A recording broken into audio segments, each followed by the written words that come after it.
Bien, esto por las dudas la aclaro, es la teórica, por eso no apagues las luces. Primero tengo que poner acá. No apagues las luces porque no vamos a ver mucho lo que dice ahí. Además está blanco, el contraste da mejor. Pero eso, no vamos a ver código hoy. La semana que viene vamos a arrancar en la práctica. Van a arrancar, pues yo no lo voy a dar. Con Java. ¿Está bien? Arrancamos con esto, programación orientada a objetos. ¿Qué tema, no? Antes algoritmos 3 era solo programación orientada a objetos, por ejemplo. Se pueden hacer años de esto, de hecho.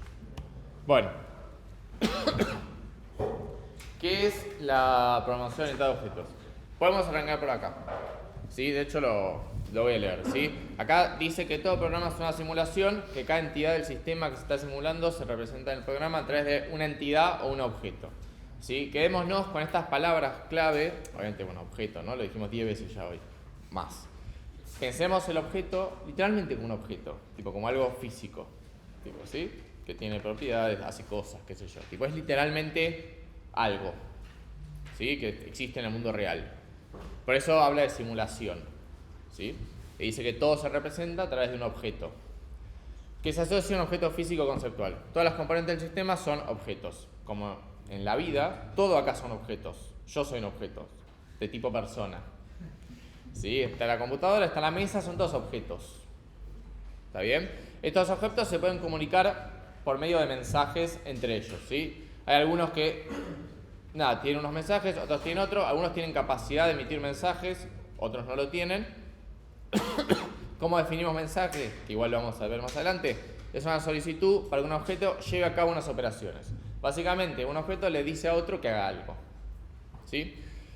Y el receptor determina, según el mensaje, qué operación llevar a cabo. Buena definición.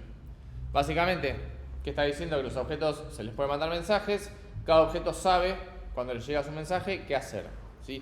Suena súper complicado. Pero el proyector, cuando yo aprieto el botón de prender, le mando el mensaje de prender, sabe qué hacer. Sabe que tiene que poner a calentar el foco, por eso tarda en prender y eventualmente va a mostrar lo que yo le conecto. ¿Está bien? Entonces el mensaje prender lo sabe interpretar. El mensaje subir la nitidez no la conoce. Yo fallé, no la tiene. Entonces si yo se lo mando, que lo intenté de hecho cuando empecé a probar otras opciones, no lo va a saber hacer, no va a decir nada. ¿Sí? Eso es programación de todos objetos. Terminamos. Eso es todo lo que tenemos que saber. De hecho, vamos a ir sobre esto semanas. Uy, me olvidé que pasaba re. Ahí está. Bueno. Yendo más concreto, y ahora vamos a ver cada una de estas entidades por separado. La programación de todos objetos es otro paradigma, es otra forma de pensar. ¿Sí? Vamos a organizar todo lo que hagamos, todo en objetos. Como cosa más como agrupador de objetos, podemos tener módulos, podemos tener paquetes, depende del lenguaje donde estemos. Todos son objetos. ¿Sí? De hecho, hay lenguajes donde literalmente todos son objetos. Smalltalk son todos objetos, quizás alguno lo escucha hablar. Es un buen lenguaje para aprender objetos. Scala también son todas clases, que no es exactamente lo mismo, pero va por ahí. ¿Sí? Hay otros que no. Sí, pero todo es un objeto en el paradigma de objetos, ¿sí? No puedo tener cosas que no sean objetos. Como el funcional, tengo funciones, ¿sí? Acá tengo objetos, ¿sí? Cosas. Cada uno de estos objetos tiene un comportamiento y tiene un estado, ¿sí? Eso lo tenemos que grabar bien. Esas dos cosas que van por separado. Comportamiento, qué es lo que hace, qué es lo que puede hacer, qué es lo que podría hacer y que no, también, qué es lo que no puede hacer, y un estado. ¿Sí? Por ejemplo, el proyector ahora está prendido, el estado es prendido. ¿Sí? ¿Qué comportamiento tiene?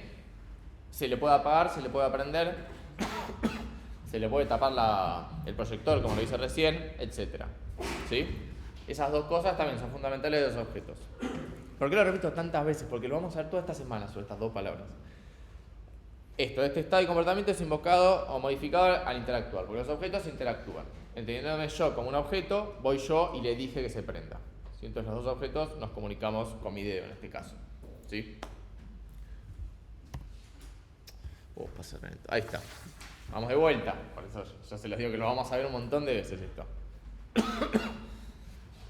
¿Qué es un objeto? Un poco lo charlamos. Es algo, ¿sí? Es una definición mucho más estricta, es una representación de un objeto de la vida real. ¿sí? Esos van a ser nuestros objetos, ¿sí? Es una representación donde yo voy a elegir qué represento del objeto de la vida real, de la entidad, en mi código, ¿sí?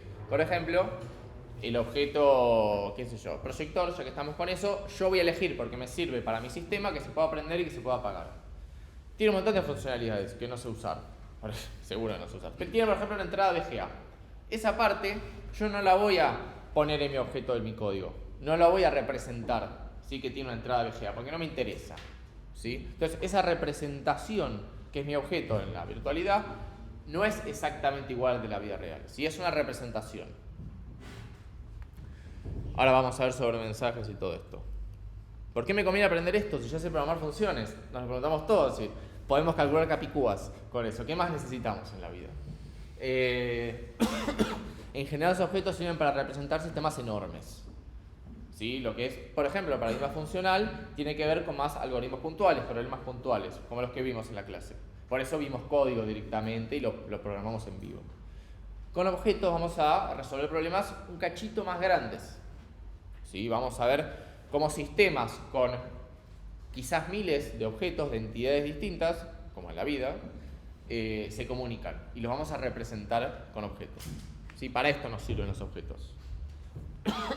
Posiblemente en algoritmos 2, no sé qué lenguaje usaron, bueno, en algoritmos 1 también vieron clases, qué sé yo, cuando hicieron los TPs, quizás que ahí ya tenían entidades, qué sé yo, me acuerdo, según un aeropuerto que tenía vuelos, tenía aeropuerto, digo, representamos objetos de la vida real, un avión en el código, ¿sí?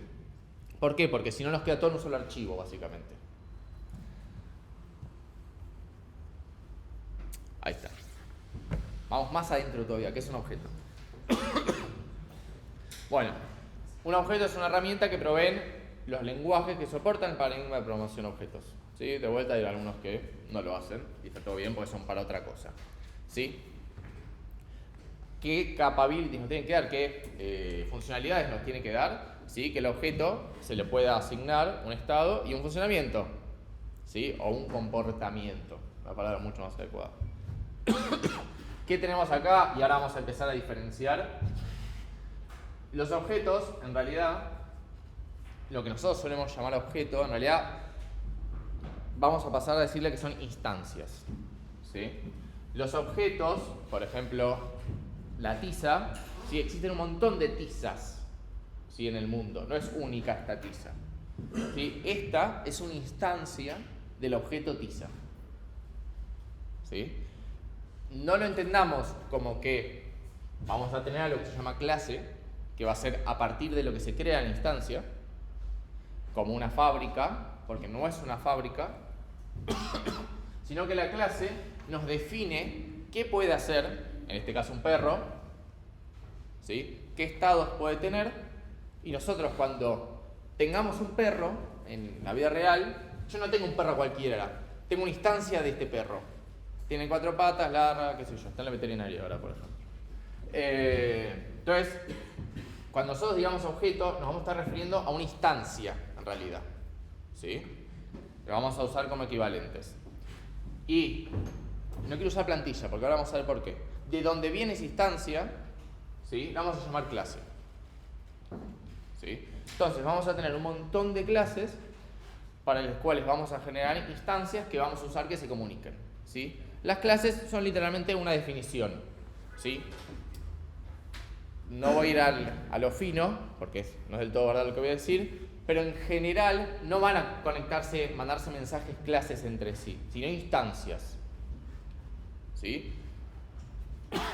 Con todo lo que nos manejamos nosotros en realidad son instancias. Voy a pasar a usar instancia en lugar de objeto, ¿sí? Pero es análogo, ¿sí? Porque es una instancia de una clase. La clase tiene la definición, cómo es, qué puede hacer, qué no. ¿Un objeto puede tener varias instancias? Ahora lo vamos a ver.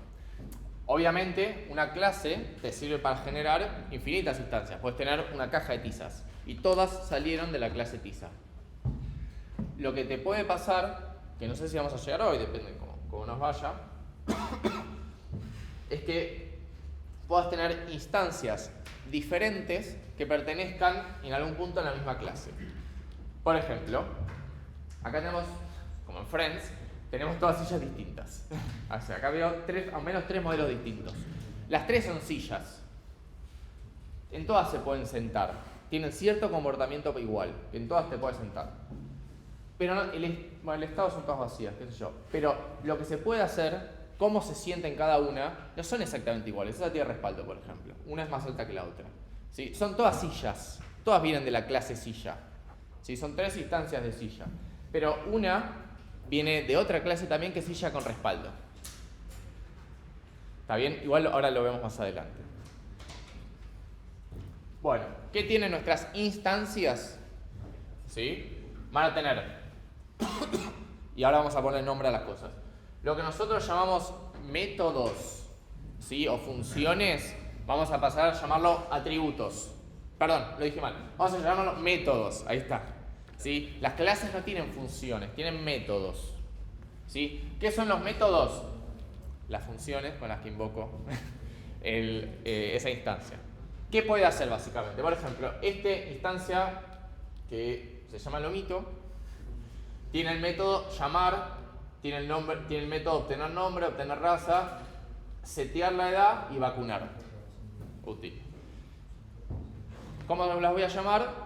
Mi perro, lomito, punto, obtener raza. Y eso me va a devolver la raza. ¿Sí? No podemos, y todos son teoría, ¿no? Y nomenclaturas, no son funciones, ¿sí? Son métodos. No es lo mismo. Por otro lado, tiene un estado, ¿sí? Con esto hablamos del comportamiento. Como dijimos, todo tiene un estado, toda instancia tiene que tener un estado. ¿Cómo se representa el estado? Con, se solía decir propiedades, algo mucho más adecuado es atributos. ¿Sí? El perro tiene atributos, que es el estado. ¿Qué nombre tiene? Lomito. ¿Qué raza es? No sé qué raza es. Pasa que cuando son chiquitos se parecen. El género, la edad y si está vacunado. Son todos datos que ustedes los pueden proyectar. ¿Qué sé yo? Está vacunado un booleano, la edad un entero, el género un enum. ¿Sí?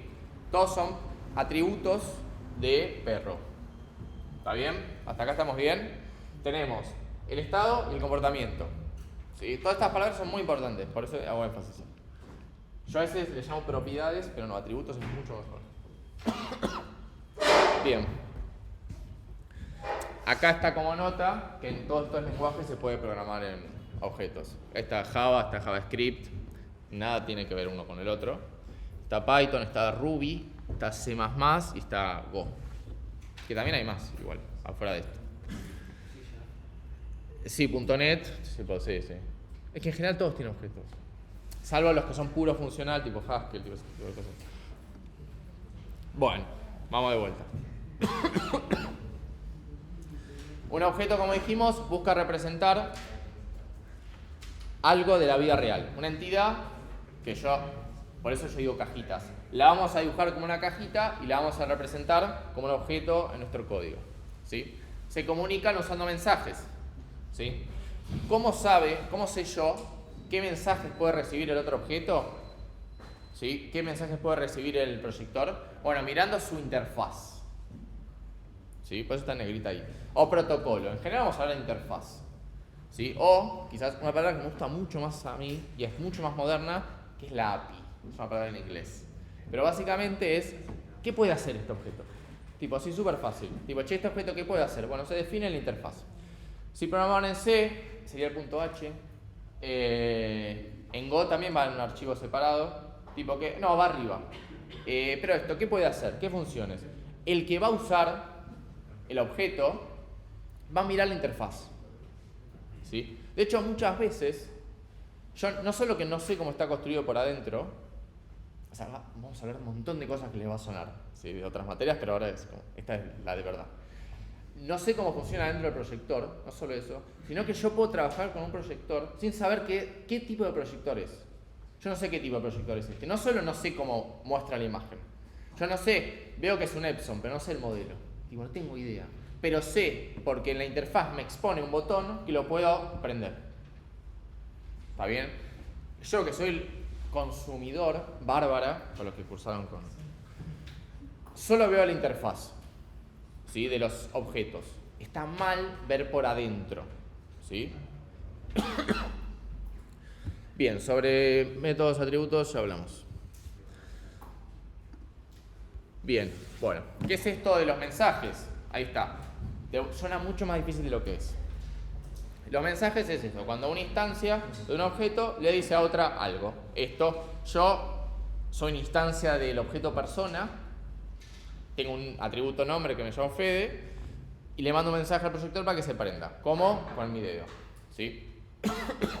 Este tipo de mensajes pueden ser sincrónicos o asincrónicos, que acá la vamos a complicar muchísimo, pero para nada, porque todo va a ser igual. O puede ser local o distribuido. ¿Qué significa que sea sincrónico o asincrónico? Súper simple. Cuando ustedes hacen, hoy hicimos lista.map, se ejecuta el map, ¿correcto? Después sigue la línea de abajo, qué sé yo, crean una variable, ¿está bien? Uno abajo del otro se va ejecutando. Eso se llama que es sincrónico, va una línea abajo de otra.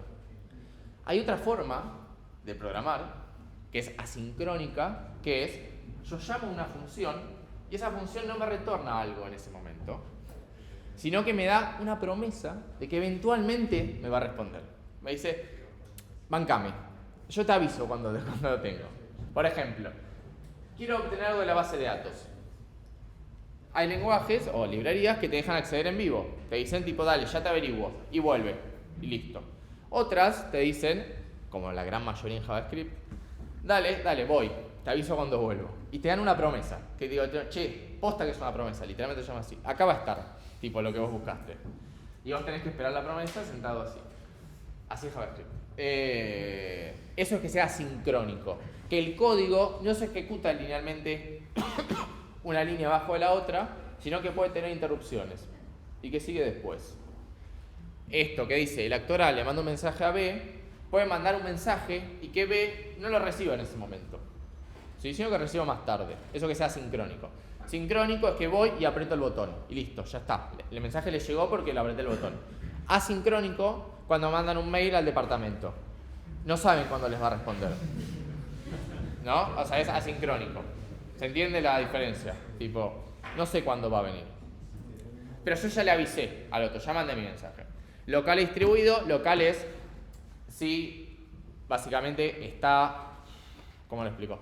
Donde estoy, en la computadora donde estoy yo, en mi propio sistema, ¿sí? Distribuido es cuando puedo estar en otro lugar. ¿Dónde vamos a laburar? Sincrónico y local. O sea, como vienen laburando siempre.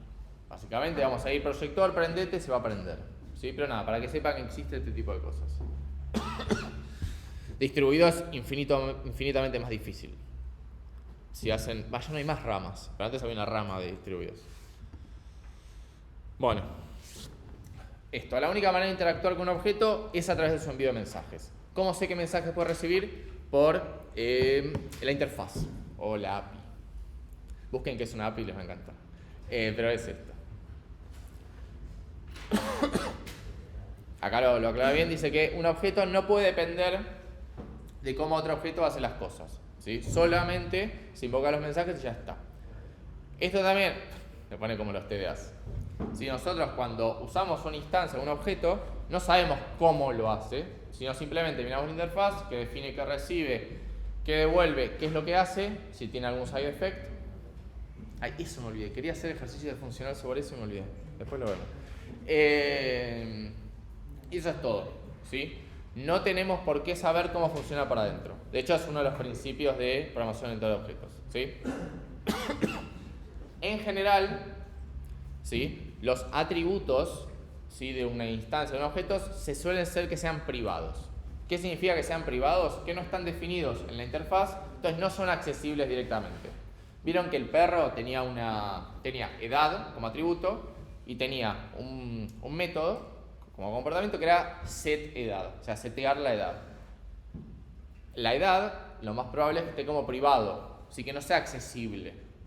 Que solo sea accesible, además, por el método setear edad. ¿Sí? ¿Por qué? Porque la edad es un entero, está definido dentro del objeto.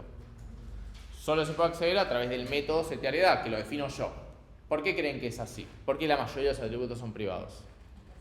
Para que no los cambie cualquiera. Para que no los cambie. Alguien dijo una palabra clave que no la voy a repetir porque la vamos a ver en un ratito, pero es para eso. ¿Por qué? Porque la van a cambiar. y van a primero conocer el comportamiento interno, que está mal. Dijimos que no conocemos cómo funciona por adentro. Porque con edad es fácil, pero después puede haber cualquier cosa. Y además, yo con el set de edad estoy eligiendo yo cómo setear la edad. Puedo meter una validación, por ejemplo, que la edad sea válida, que sea entre 0 y 100 o lo que sea. Ojalá los perros vieran 100. Lo manejo yo, lo controlo yo, que estoy programando esa clase, ¿sí? En general, y digo en general por no decir siempre, los atributos son privados. No son accesibles desde afuera de la instancia, ¿sí? Que eso también pasa en la vida real. Tipo, esto tiene una caja. Tipo, yo no puedo acceder a la parte de adentro sin romperla, ¿no? Tipo, el proyector tiene una caja. Tipo, los atributos, que son los elementos que tiene adentro, tipo, yo no los veo. Tipo, no sé cómo es por adentro. No los puedo acceder con una tapita que le pusieron, con un botón. ¿Está bien? Esto solamente son con los mensajes que se expongan. Acá lo que dice es, conceptualmente vamos a funcionar así. Los atributos no son accesibles porque los vamos a declarar como privados. Específicamente en Java se ponen que son privados, tipo private. ¿Por qué dice depende del lenguaje? Porque hay lenguajes donde esto no se puede. En Python, por ejemplo, uno no puede tener cosas privadas. Entonces hay convenciones para que no te accedan a las cosas privadas. ¿Sí? A los atributos, básicamente. Se ponen con guión bajo, si no recuerdo mal. Doble guión bajo. Pero técnicamente vos podés acceder. Podés accederle punto, doble guión bajo y ponerle, se llama el atributo. Java labura bien, no podemos ver las cosas privadas. Esto se debe a un principio, que lo vamos a ver cuando hagamos principios de diseño, que es sobre ocultar información, ¿sí? Estoy diciendo un montón de cosas. Las instancias, ¿sí?, se manejan por la interfaz porque siguen el principio de ocultamiento de la información. Solo van a exponer lo que el otro necesita saber. Si el proyector no tiene 100 botones, tiene nada más 5, que son los que yo necesito para manejarlo, ¿sí? Lo demás no lo expone, está todo cubierto. Y eso lo vamos a mantener nosotros cuando programemos nuestras clases, ¿sí? No va a estar todo abierto, vamos a exponer las funciones, los métodos, que nosotros pensamos que el consumidor de nuestra clase va a usar. Ninguno más. Si todo el resto queda privado. Si tengo funciones internas, que puede ser, que ya no son métodos, son funciones tipo auxiliares, para no repetir código, qué sé yo, que son funciones, repito, eso no es método, va como privado y ya está. Hay formas, aún así, que está mal, muy mal, de acceder a las cosas privadas. Por ejemplo, Java tiene tiene algo que se llama reflexión, que es para poder acceder a las cosas privadas. Eso está mal, no lo hacemos. O sea, si tengo que usar reflexión, estoy haciendo las cosas mal. Tengo que usar nada más lo que me expone la clase, ¿sí? El proceso de establecer la asociación de un mensaje con otro, o sea, el proceso de asociar que me llegó un mensaje con qué método se relaciona, me llegó un mensaje prender. ¿Cuál es el método prender? De asociar el mensaje con el método se llama method dispatch, que es un patrón de diseño también, pero bueno, anecdótico, ¿no? Depende del lenguaje, puede ser en compilación o en ejecución. Bueno, ahora estamos un poco sobre las clases, ¿sí? La creación de objetos o instancias se puede implementar de dos formas, ¿sí? Por clasificación, que ahí vamos a usar clases, pues es clasificación, que son moldes abstractos de la entidad, básicamente. Está definido cómo es el objeto de la instancia. Tiene su comportamiento, sus atributos y todo eso. Acá, como dice, se denominan clases. Toda instancia sale de un molde, de una clase. ¿Está bien? Otra forma distinta es sobre un prototipado, que ahí es directamente, yo no tengo una clase general que me define qué cosas puedo hacer, qué atributos puede ser, y yo le hago una instancia y la voy llenando de cositas, sino que es, yo tengo un perro, un prototipo de perro, y lo voy copiando. ¿Sí? Un perro normal, que tiene su raza, su vacuna, lo que sea, y lo uso como prototipo, ¿sí? Y de ahí saco otros perros. Nosotros no vamos a hacer eso, vamos a usar lo que es con clases, con clasificación, ¿sí? Pero acá pusimos como la diferencia. En uno yo tengo la clase, que tiene sus métodos, sus atributos, sin inicializar, ¿sí? Es literalmente como, está en la caja todavía, y voy a generar instancias de eso. Y a la instancia, cuando hago una instancia de perro, le voy a decir, bueno, vos sos un cocker, tenés un año, qué sé yo. Prototipo es otra cosa, tengo un cocker del cual me voy a ir basando y lo voy a ir clonando. Entonces yo quiero tener un dálmata, clono el cocker y le digo, bueno, ahora vos sos dálmata. Sería esa la diferencia. Nosotros vamos a trabajar con clases, siempre, no vamos a trabajar con prototipos. ¿Para qué hacemos esto, básicamente? Digo, ¿para qué nos sirve la programación orientada a objetos? Bueno, como dije, sirven para problemas grandes, ¿sí? Que tienen el modelo de dominio muy grande y muy complejo, ¿sí? ¿Sabemos lo que es un modelo de dominio? Ahí está. ¿Qué es un modelo de dominio? Más allá de que es una herramienta que yo puedo dibujar, es un diagrama donde yo puedo dibujar qué entidades existen en mi problema, ¿sí? Por ejemplo, si yo tuviera que modelar, qué sé yo, una facultad, en mi dominio, ¿sí? Y esto ya viene de análisis 1, 2, en el dominio del problema vamos a tener una entidad alumnos, vamos a tener una entidad aulas, una entidad facultad, notas, depende cuánta granularidad queremos, ¿sí? Nuestro modelo de dominio van a estar plasmadas todas las entidades del mundo real que forman parte de nuestro problema. Acá cuando dice, a la hora de enfrentar problemas de dominio grande, significa que tienen muchas entidades, ¿sí? Por ejemplo, una facultad puede ser, ¿sí? Cuando vimos el problema, qué sé yo, el de Capicúa, que es lo único que me acuerdo ahora, el dominio era bastante pequeñito, porque el dominio es, tengo una palabra, o sea, la palabra ya es parte del dominio, hay una regla que es Capicúa, que es cuando se puede leer del derecho o del revés, y eso es todo mi dominio, no hay mucho más, ¿sí? Ahora, si yo quiero modelar un juego como lo vamos a hacer en el TP, tiene un montón de partes, un montón de entidades, ¿sí? Depende del juego, qué sé yo. Agarro uno, el que hicimos en taller. El Age of Empires hicimos nosotros. Entonces tenía infinitas entidades, ¿sí? El modelo de dominio era enorme, ¿sí? Para esto son las clases, ¿sí? Para organizar todo ese dominio, ¿sí? ¿Qué atributos nos provee la programación orientada a objetos? Estas 5 palabras son claves que vamos a ver una por una, si no recuerdo mal. Por ahora me voy a fijar. Ahí está. No, ahí está, era después. Bien, modularidad. Modularidad nos va a aportar porque nos va a hacer mucho más, modular el código. ¿Por qué? Porque no vamos a tener código suelto, vamos a tener todo en alguna clase, ¿sí? Al definir funciones vamos a tener todas clases, ¿sí? Nos va a ayudar a ordenar el código. Podemos las clases agruparlas en módulos y que directamente laburar así, que de hecho es súper común. También vamos a tratar que nuestras clases, como todo lo que hacemos, sean reutilizables, ¿sí? Nos van a servir para extraer comportamiento, ¿sí? En una clase puntual y poder utilizarla. ¿Está bien? Hasta acá vamos bien. Bien. Extensibilidad, que vamos a hablar, si llegamos a hablar un ratito. La idea es que, sobre qué hace que un código sea extensible cuando yo lo programo y después de un tiempo puedo seguir extendiéndolo de forma sencilla. ¿Cómo nos ayuda esto las clases? Tienen herramientas para que cuando yo tenga una clase definida pueda definir a partir de esa clase otra nueva que utilice la anterior. Por ejemplo, yo tengo la clase silla, que es solamente esta silla, ¿sí? Ahora, yo vengo mañana y digo, quiero empezar a fabricar sillas con respaldo. Entonces, puedo usar la clase silla que ya tengo, crear una nueva que sea sin respaldo, pero decirle, vos sos una silla. Entonces, todo lo que sos una silla, ya lo tenés. Ya tiene 4 patas, ya se puede sentar y todo. No tengo que reprogramarlo. Solamente tengo que extender eso, tengo que agregarle el respaldo.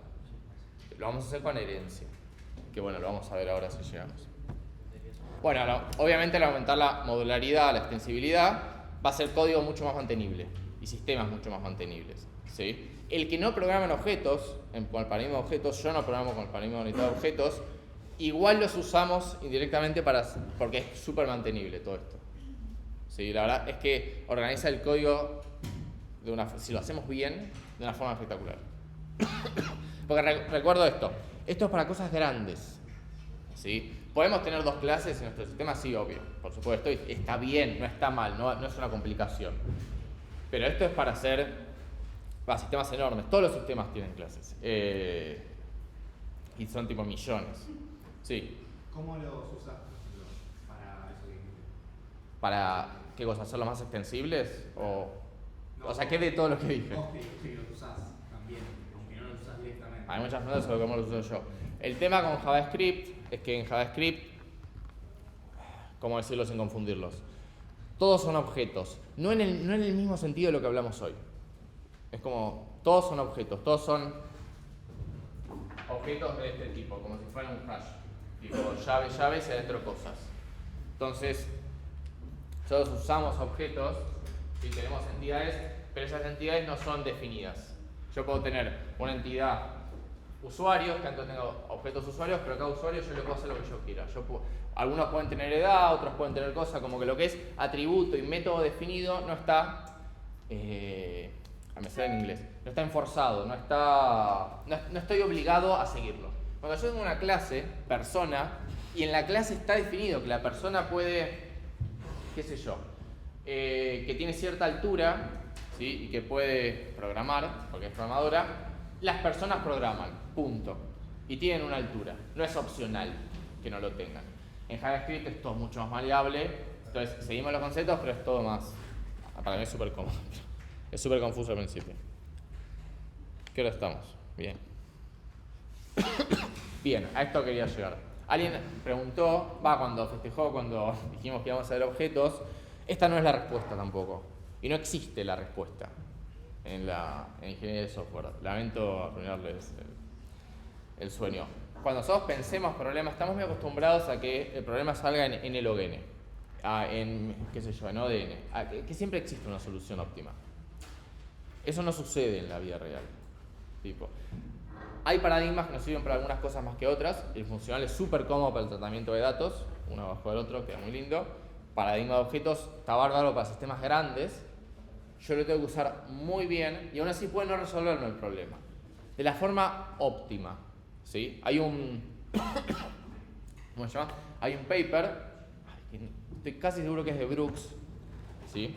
Que de hecho se los íbamos a pasar, o si no se los pasemos, que se llama There is no silver bullet. Que va más allá de paradigma de objetos, ¿sí? Que él en 3-4 páginas describe por qué los problemas de la ingeniería de software en general no tienen una solución óptima. No existe la bala de plata. Cuando uno está laburando, tiene un montón de problemas relacionados al software, en general no existe la solución perfecta.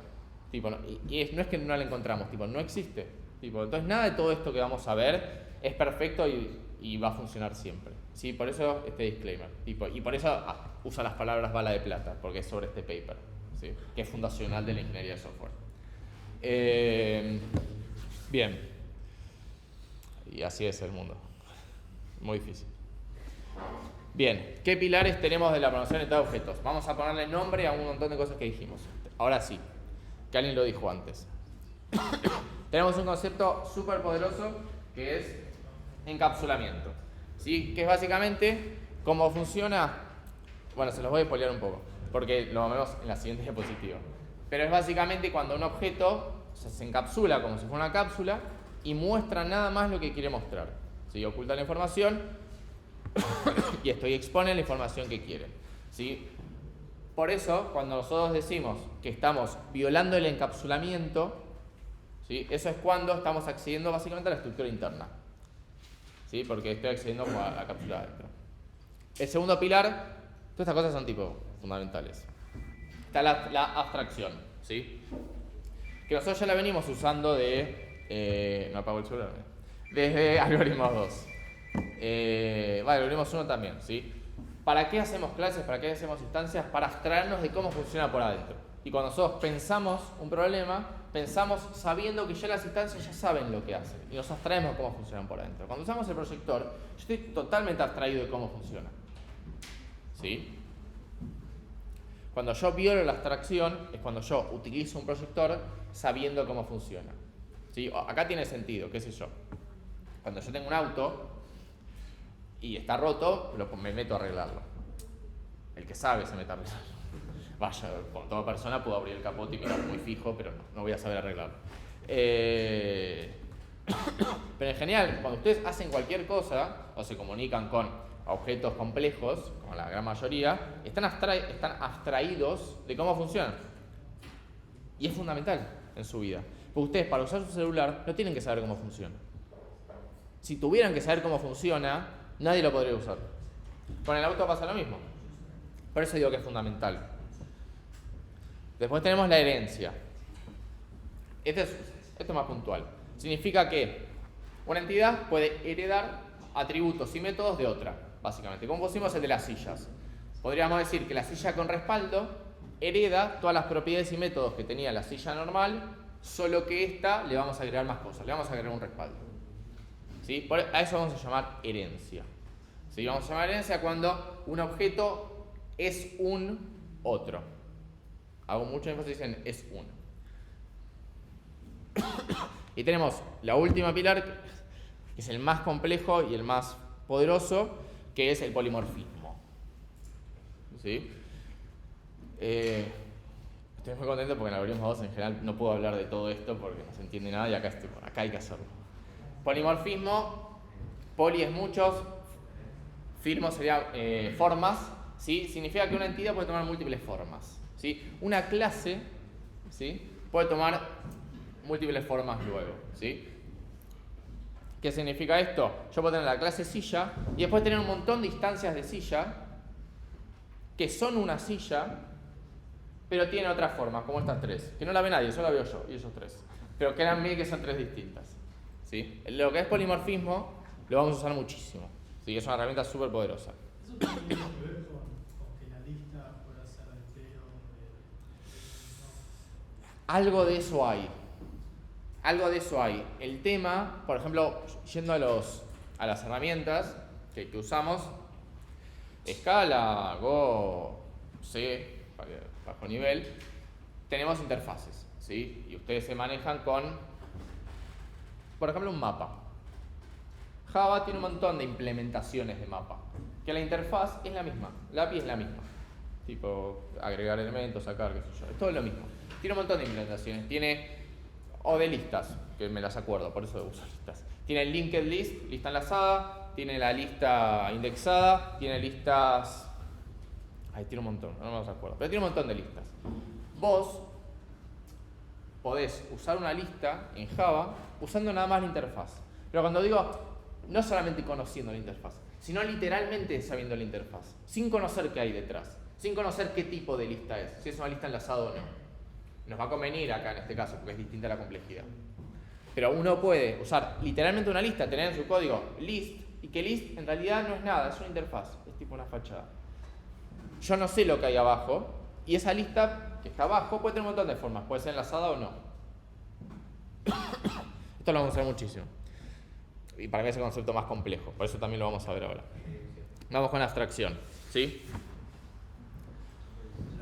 ¿Qué hora estamos? Bien. Terminamos con estas 4 cosas. Bien.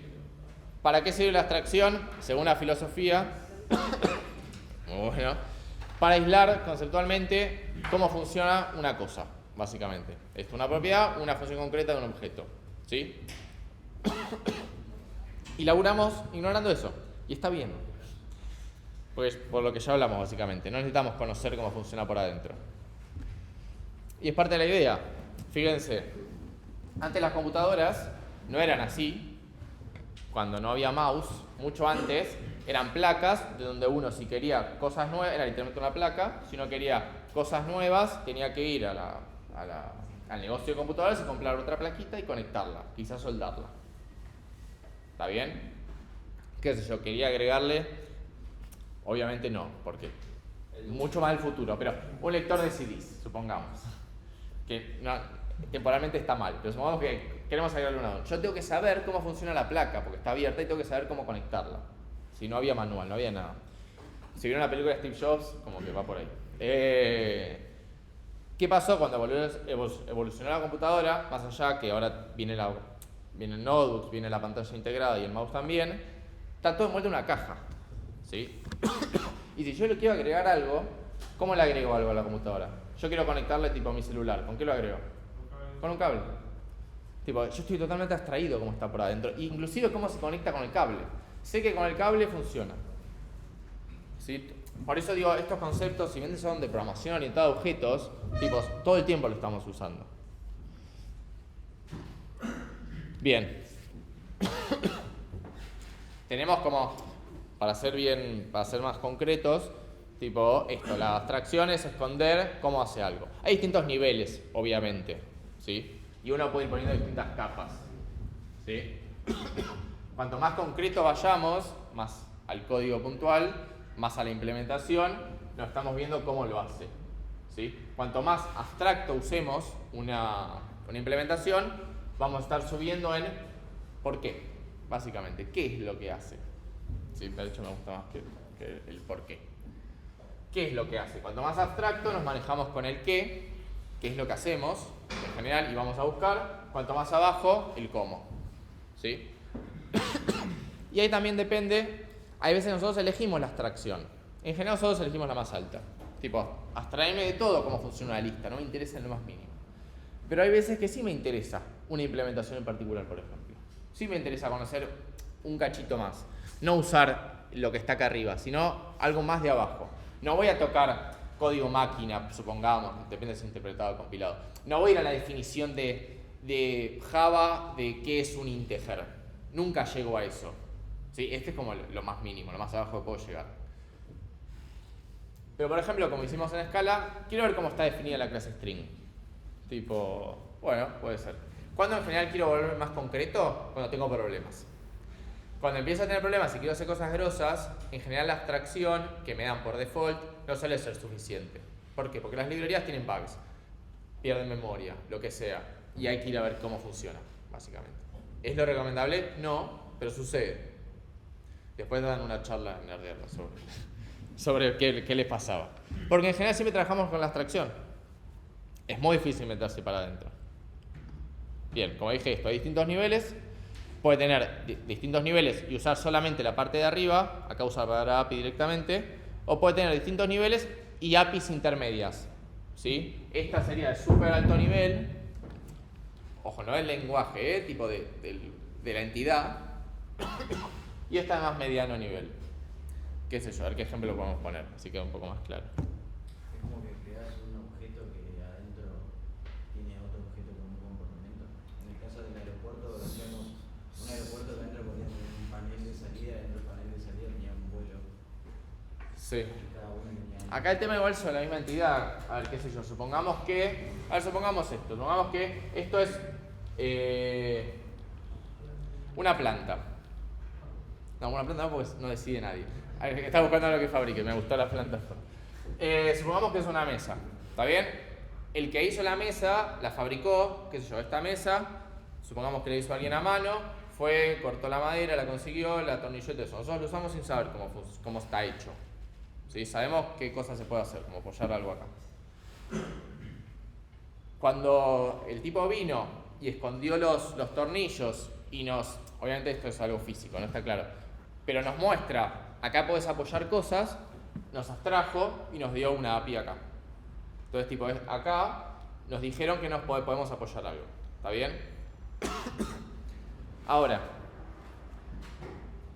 el constructor puede dar una interfaz mucho más concreta, más cerca del nivel de lógica, por ejemplo, para la persona que arregla mesas, que necesita que la mesa es la misma, con los mismos atributos, pero necesita un comportamiento más preciso quizás, o comportamiento que a mí no se me expone.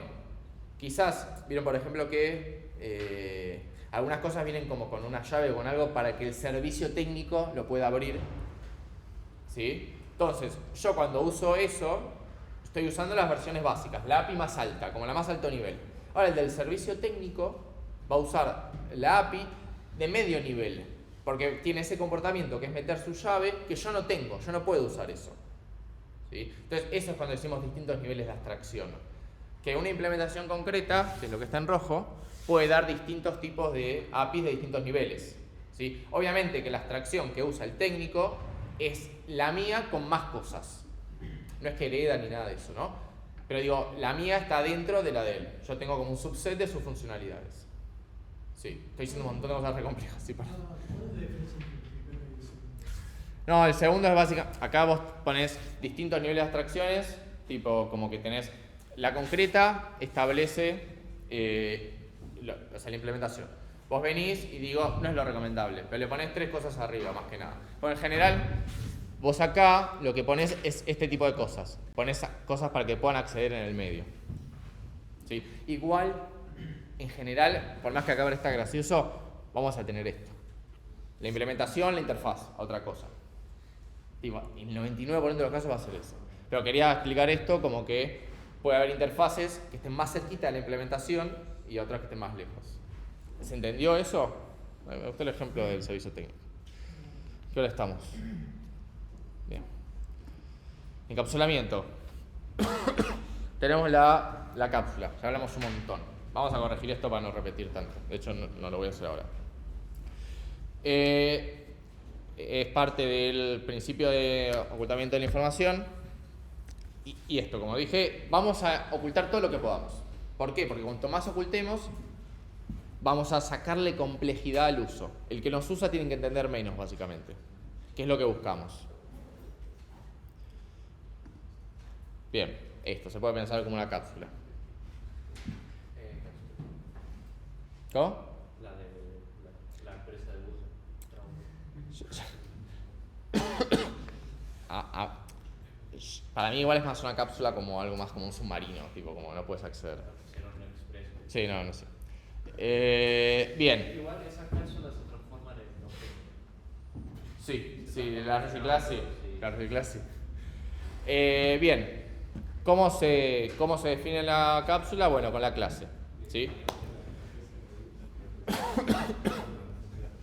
La clase, ya lo dijimos 1000 veces, nos va a generar instancias cuando nosotros queramos. La clase va a definir atributos y métodos para las instancias. O sea, ¿qué puede hacer cada instancia? Puede definir atributos y métodos de la clase propia que no van a tener las instancias. ¿Sí? Esto lo vamos a ver más adelante, igual no voy a usar mucho tiempo en esto. Pero hay cierta diferencia. ¿Sí? Cuando yo defino algo que es para la clase, no lo van a tener las instancias. ¿Sí? Pero se usa para otras cosas, que no viene al caso ahora. Vamos a ver después. Define la visibilidad del objeto, tanto los atributos como los métodos. Esto es importante. Los atributos, ¿cómo son? ¿Cómo dijimos que son? Privados. No se pueden acceder desde afuera de la cápsula. Vamos a tener a priori 2 tipos de visibilidad, pública y privada. Pública si puedo acceder desde afuera, si la cápsula me los pone, privado si no. ¿Dónde se define qué es cada cosa? En la clase. Se le pone literalmente private adelante o public adelante. Por default depende del lenguaje. Me parece que en Java es public, pero anecdótico. Hay otra cosa en Java que se llama protected, que es en el medio, pero bueno, lo vemos en la práctica. Bien, y como dijimos, se pueden basar en otra cosa. Pueden heredar de otro objeto. No puedo no necesariamente estar declarando una clase desde cero. Yo estoy declarando la clase silla con respaldo, voy a hacer que herede de otra clase. ¿Sí? Eso se llama clase padre. Bien.